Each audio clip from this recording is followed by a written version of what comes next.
everyone. My name is Maggie Fitzsimmons. I'm going to be the guest host today of Epilepsy Gangster. I am a member of our community myself. I have epilepsy and am also studying to be a neurologist to help people just like all of us. We have had the privilege of listening to a lot of amazing people tell a lot of incredible stories on Epilepsy Gangster. And now I feel absolutely privileged to get to talk to Tim Ulmer today, who's going to share his story with us. Hello, Maggie. Thank you very much. Can we get started first with you telling us just a little bit of history about your epilepsy? Well, I have had epilepsy virtually my entire life. I'm 59 now, and the very first memory of my life is pretty much cartwheeling down a hard wooden staircase of the house I lived in at the time. And it's because of that, at the age of 2, that I became epileptic. My parents didn't start me under any kind of treatment till I was 7. And in those days, I used to have, I was having a complex partial, and I would have hallucinations. But a little preschool kid doesn't know what a hallucination is. Yeah. And hallucinations are often something scary, and the Vietnam War was going on at that time. I was scared by watching the news every night and seeing soldiers in Vietnam. And the hallucination I had was an American GI with a machine gun ready to kill me. And all I could tell my parents was, that man on TV, he's there, he's ready to kill me. And it wasn't until I got older that I was able to explain to them what was going on, but they started me on phenobarbital when I was 7 years old. And the complex partial has been with me throughout that time. Right now I am looking at completing 6 months seizure free for only the 3rd time in my life. Yay. That's amazing. That's a hard story to hear, though, about your childhood. Can you tell us a little bit more about when you were a child growing up with that, what your aspirations and goals were, despite the fact that you had this condition? Mom and Dad were school teachers, and they never wanted to dissuade me from pursuing my dreams or my sisters. And so they never played it down. And because it was complex partial and it only happened at home, I didn't think it was a disability. But my mother's family was all Army officers. Dad's family was enlisted Navy. I wanted to carry on the tradition in both families and be the first Navy officer in either. So if I got into the Navy, I wanted to be a Navy aviator and be like my heroes, Pete Conrad and John Young, and be in the astronaut corps. And I had a cousin who worked in mission control. So I wanted to do something big with my life, something big and significant. Tell us when you realized for yourself that it was going to have a big impact on your life. It was when I was 18 years old. The Navy officer reviewing my case said, "I'm sorry, but we can't use a person with your handicap in the military." And that was the first time in my life that I'd ever realized epilepsy was so going to be so traumatic to my life. Mm-hmm. So overall, what would you say the biggest challenge you faced with your epilepsy was? It was 1991. Since I couldn't be in the Navy, I'd gotten involved with politics so I could get an appointment to the Navy Academy starting when I was 15 years old. And so I thought if I couldn't serve in the Navy, I could be in government and politics. But I was a poor school teacher's kid. And so for that, I was going to have to get into business. And I got into investment banking thinking that you could get rich quick. Hardly. And it was straight commission sales. And the stress of the job caused me to lose control of the seizures. I wound up having 5 auto accidents. And fortunately, I walked away from all of them. And the only injury I had was the last time was a semi-truck, and I cracked a rib. And to recover from that, I had to move in with my parents in a small farm town that I was not familiar with, hundreds of miles from Chicago, my friends in Chicago. And it was just dark. I hated it. And there were nights I'd watch TV all day long. And then when the TV station ended at night, I'd go for a walk on the country roads. And the sky would be crystal and clear, perfect clear. And there was one night I yelled at the sky, God, I have honored the golden rule. I have done what you wanted. So why are you doing this to me? And I watched for probably an hour, and I never did see a twinkle from a star or a shooting star, any sign that I had been heard. And it was just so frustrating. But I do believe that when God closes one door, he opens another. And Illinois Department of Rehab Services paid for me to go back to college and learn another degree, this one in television. And so that's what turned me around.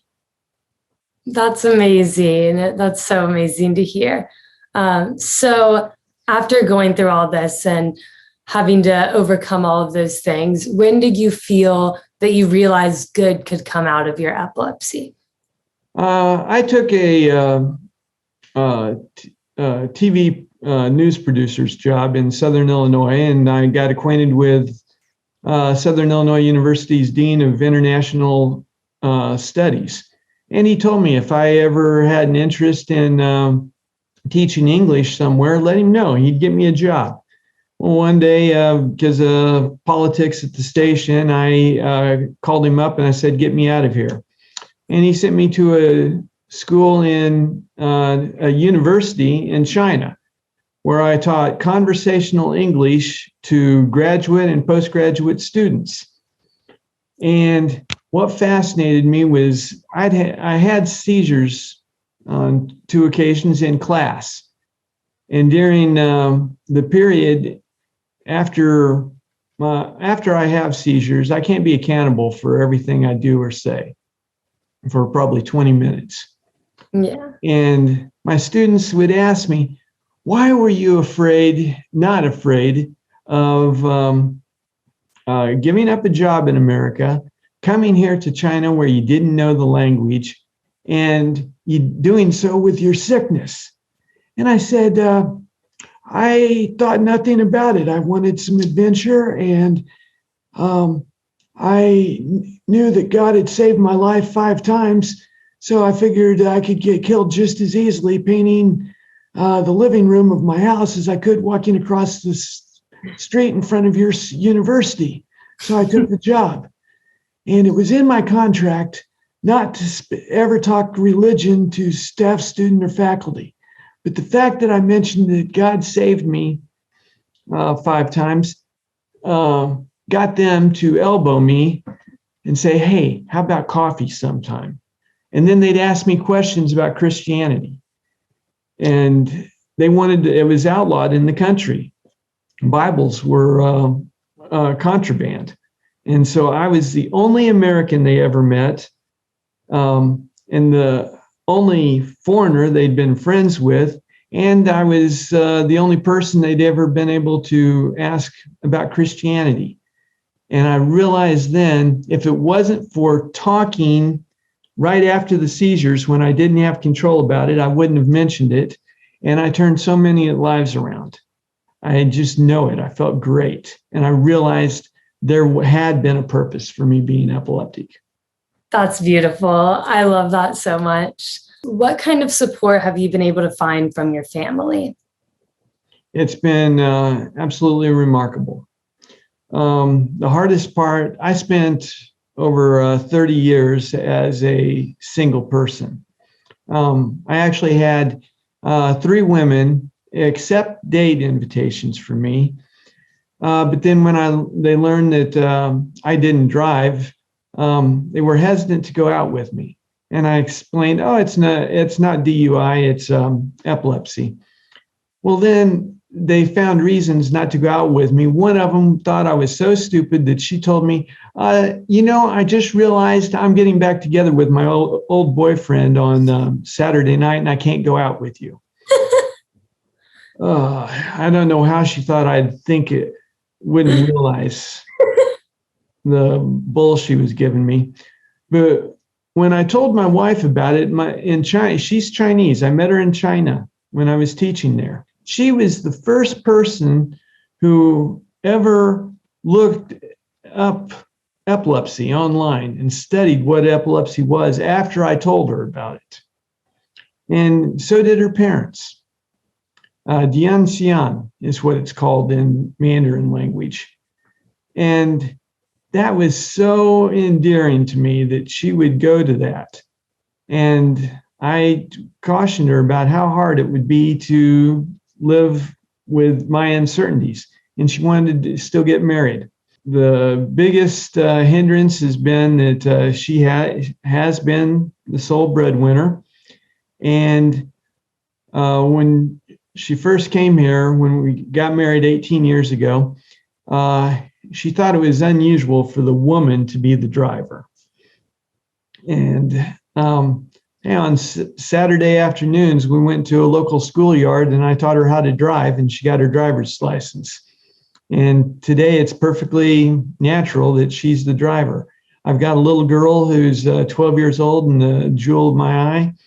And I couldn't be happier with my family. That is so beautiful to hear. That's so wonderful. I'm so glad you have them and that awesome story.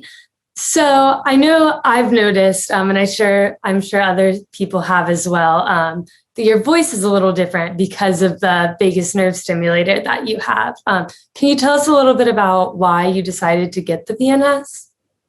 I got the VNS. It was my choice so that I could be a better father. When my daughter was about 3 months old, I was pushing her in the stroller by myself one day. I took off running, and she was in a cradle attached to the stroller. And then fortunately, she was tied in tight. The handle was raised on the cradle, so it acted like a roll bar when it spun over. But my wife was so furious that night. She said that if anything had happened to our daughter, she would have divorced me. And she did not let me take Alana out by myself again until she was probably about 5 years old. And in the meantime, I decided I wanted to do anything I could to become a better person with a VNS. And it improved my seizures, made them less frequent and less severe. So next, I just want to ask you, what is one message that you have for your viewers? Never give up. Okay, things may not work out the way you expect them to. It didn't work out with me with the Navy, but the main thing was I wanted to do something significant that would help people in a big way. Okay, well, I went through some tough times, but interestingly enough, I discovered that by answering these people's questions in China about Christianity and about America, I was an ambassador of goodwill, and I was probably helping many more people than if I had gotten to serve in the Navy, had gotten to become Lieutenant Pete Maverick Mitchell, flying F-14s and going to the moon. You may not serve in the way that you want, but don't give up. Keep analyzing what your talents and abilities are, and then find out how to employ them to reach the dreams that you want. I know I absolutely loved hearing Tim's story, and I hope all of you will as well. If you'd like to learn more about it, you can look up his book, Involuntary Mission in China with a Thorn in the Flesh.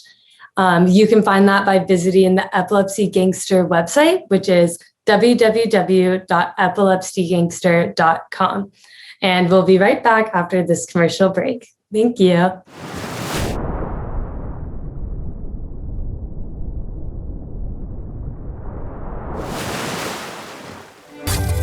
Tim always knew the world was made of different people, the idea of serving others, and loving the United States. Epilepsy made that difficult his entire life, particularly in keeping him out of the Navy. After several failures, the chance came to teach English in communist China. Going to the Chinese university, he was the first foreigner most had met, and he became their only American friend. Everyone discovered that people shouldn't base their friendships solely on nationalities. I was glad to answer their questions because for the first time in my life, I saw that God had a mission for me. I became proud of my epilepsy, and I realized that I was serving on a mission for my country's image that was bigger than anything I'd imagined as a kid. At the same time, I was serving God. Read the ebook, Involuntary Mission in China with a Thorn in the Flesh, to learn about Tim's struggles and discoveries. Ebook available on Amazon. The Defeating Epilepsy Foundation is a nonprofit organization dedicated to helping those battling epilepsy. We provide advocacy and educational services to those battling epilepsy at a global level. For more information about our projects and services, please visit our website at www.defeatingepilepsy.org or email us at info@defeatingepilepsy.org. Please like us on social media and follow us so you can see how we are making a difference. Thank you for your support, and together we will defeat epilepsy.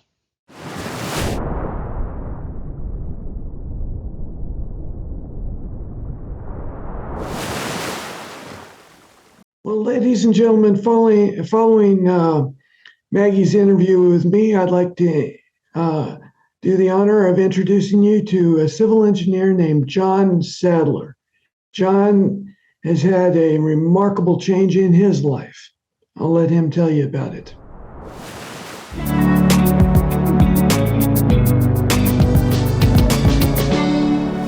Hi, my name's John Sadler. The Epilepsy Gangster tracked me down after he learned about my story. See, I was diagnosed with epilepsy in 1963 when I was 4 years old. I had a high fever and slipped into a seizure that lasted for many, many hours. My mother got me to the hospital, and the doctors told her then that they weren't sure what I'd be like, whether how much damage would occur to my brain. So she was pretty excited when I woke up and came out of it and told her that I was hungry. I don't remember that, but she sure did, because she knew then that I would still be okay. Except what they didn't realize was that I was going to start having more seizures. So I had an EEG done back in those days. That was a tremendous thing to have done. And they came back and found that part of my brain was misfiring, and I was going to, when they put me on medication, it helped keep control of it. So I was on phenobarbital for 5 years, and back then the only thing they thought about in the way of seizures was the grand mal and the petite mal seizures. So nowadays we know a lot more about it all, and I was still having seizures that involved deja vu and those types of things. Nothing major, but they took me off the meds when I was about 9, and then when I was 19, I had a blow to the head, and also the stress of being in college was a trigger to my seizures again. Started having grand mal seizures, and the doctors finally put me back on Dilantin, which I've been on ever since. And so it was kind of a setback, and learning to live with epilepsy back then was pretty rough. My dad even told me, he said, never tell anybody that you have epilepsy, because back in those days, you'd lose your job, you wouldn't be hired, people had labeled you. Some of that still goes on today. And some of the key things that I had to learn about, though, was being 19, I didn't need medication. I only took it when I wanted to. Well, that's when I started having more relapses, and the doctor finally explained to me the 5 basic rules. He said, John, there's 5 major triggers to seizures. Rule number 1 is take your medication. I was like, oh, okay, I think I can do that. And he said, the other thing is about rule number 1 is you don't drink alcohol. And back, being 19, 20 years old, I was like, man, I gotta do that. I can't do that. I learned a few years later that not to drink anymore. But that was key. That was rule number 1, was take your medication. Another key rule was get plenty of sleep. And I'm sitting there going, wait a minute, college students, we don't sleep. So I found out that was also a key trigger. And the other major one that he gave me was environment. I'm like, well, what do you mean? He says environmental changes. So you're in college, and then you go home and your environment changes. You don't have the stress at school. You don't have the partying at school. You don't have all the work you have to do at school. That's a change in environment. So that was a key thing for me to learn about too, especially like going on vacations later in life and just changes in work and that type of thing. So those are key things to be careful of. The other major thing was eating regularly. He said you're going to eat 3 meals a day and you're going to keep yourself hydrated, so drink a lot of water. Don't drink the sodas and all those kinds of things. So those were key things. When I got dehydrated, I can remember some seizures I had for being dehydrated. And the food was a critical thing, making sure it doesn't have to be a major meal, but eat something, or breakfast and lunch, and eat a decent dinner. And rule number 5 was stress. He said, John, stress is going to be a key trigger for you. And what I learned was that stress, when it goes up, that was a key trigger for me. But the other surprise then was I had a lot of seizures when I was on vacation and stuff when the stress went down. So that change in stress, that whole, again, environment, change in stress, all those things together were key triggers. So basically, the other thing he explained to me, he said, you break one rule, you increase the probability of having a seizure. You break two of the rules, you're going to probably have a seizure. You break 3 of the rules, you will have a seizure. And I was like, okay. And then he said, but you don't take your medications. That's just a basic rule. If you don't do that, you're gonna have a seizure. So I did pretty well on that. I went through later on my stress levels and things like that, work, family. I have 2 boys. I got married. I had all those things going for me. There's a lot of stress plus working full time. And finally I had started having breakthrough seizures, and these new medications came along, so they put me on med and the other medications. So I was on 2. Dilantin was my basic, and then I had another med, one of the new ones. They worked for a couple of years, and then I'd have a breakthrough seizure, and there'd be a new med that came along, so they put me on one of those. So I was doing pretty good until I was I did pretty good. There were some meds, though, that changed my personality. One of the medications made me extremely angry. And when my son learned to run in the house when he was about 2.5, it made me really angry. I should have been cheering him on, but it made me angry. And I called the doctor, and he took me off that medication. And I had another medication where I broke out in cold sores, and took me off that medication right away. But the key thing was to keep in touch with my doctor, make sure he understood the side effects of the medications. So I see a lot of things about where people are talking about being almost immobilized by the side effects of medications, and I'm like, man, you got to tell your doctor. So you got to be able to function too. The meds can be worse than the seizures, so you got to be careful. So the other key thing for me then was, again, I went through about 9 other medications along with the Dilantin, and my seizures eventually became intractable, untreatable with meds. So I went to Johns Hopkins, and they did some tests on me, and they said, hey, this is where it is. You want to have that section of your brain taken out. So I said, yeah, I want to be able to live. So they took out a fairly big piece of my left temporal lobe to get to my hippocampus, and they took out 3/4 of my left hippocampus, and it was pretty messed up. So it took quite a while to recover. I had to run myself through some drills for my memory, remembering names, all kinds of things that were really hard to do. And after 4 years of doing okay with it and still being able to work and all, I went back to school and really challenged myself and got a degree in pastoral counseling. So that was 60 credits and 5 years of work. And it was amazing. The first year I needed all kinds of assistance, but the last year I didn't need any assistance, special assistance. So I did really well with that, and my biggest piece was pushing my brain. If you don't push it, it's not going to get better. It's like a muscle. If you don't work it, it's not going to get stronger. So you've got to push your brains too. So I became a pastoral counselor. I've worked with people with epilepsy. I've done a lot of work with people with drug and alcohol addictions. But one of the major things I did too was I sat down and became the caregiver of my next door neighbor. She had just moved into her house.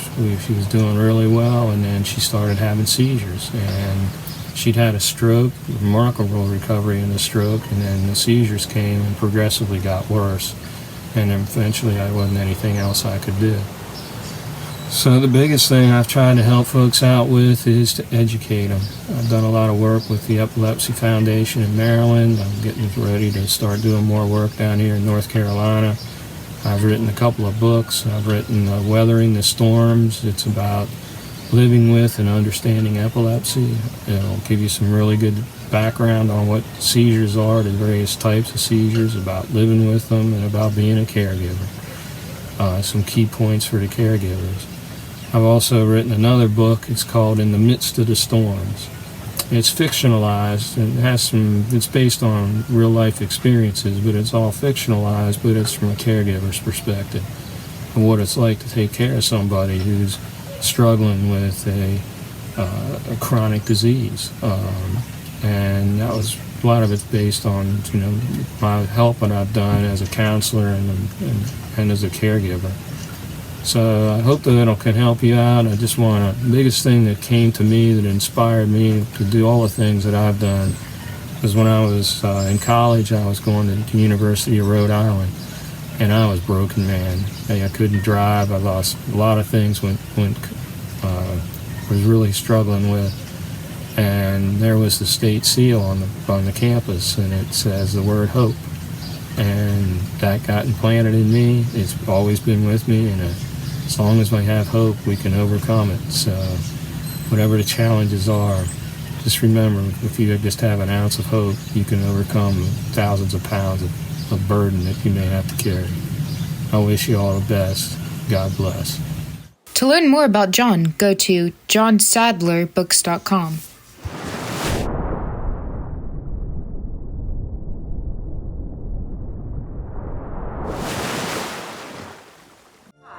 I am Natalie Beavers, and I am one of the many survivors living with epilepsy. My life has been filled with many ups and downs. It's just a part of life. I am proud of the person that I am becoming, and as I stand in the face of this relentless disorder called epilepsy, I want you all to know that I am me.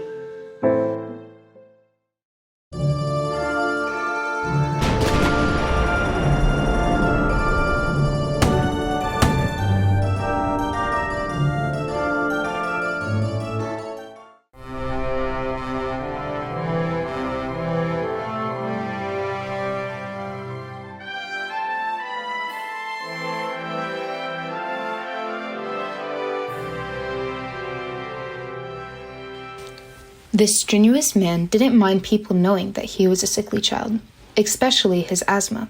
What concerned him was that if word got out that he was epileptic, people around the early 20th century might shun him to be a demon of Satan's.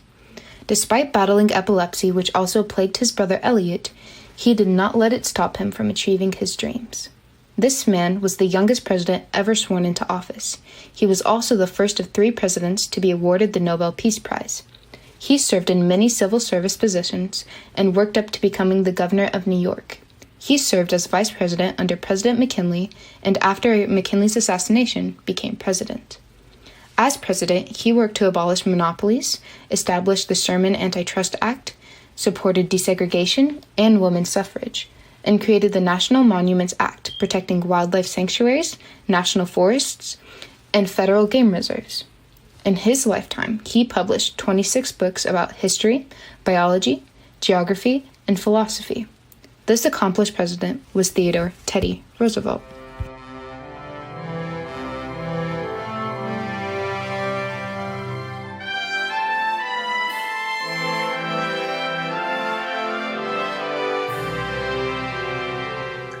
Ladies and gentlemen, we hope you've enjoyed the show tonight, and we look forward to seeing you next week. And Epilepsy Gangster, just know that your time is up.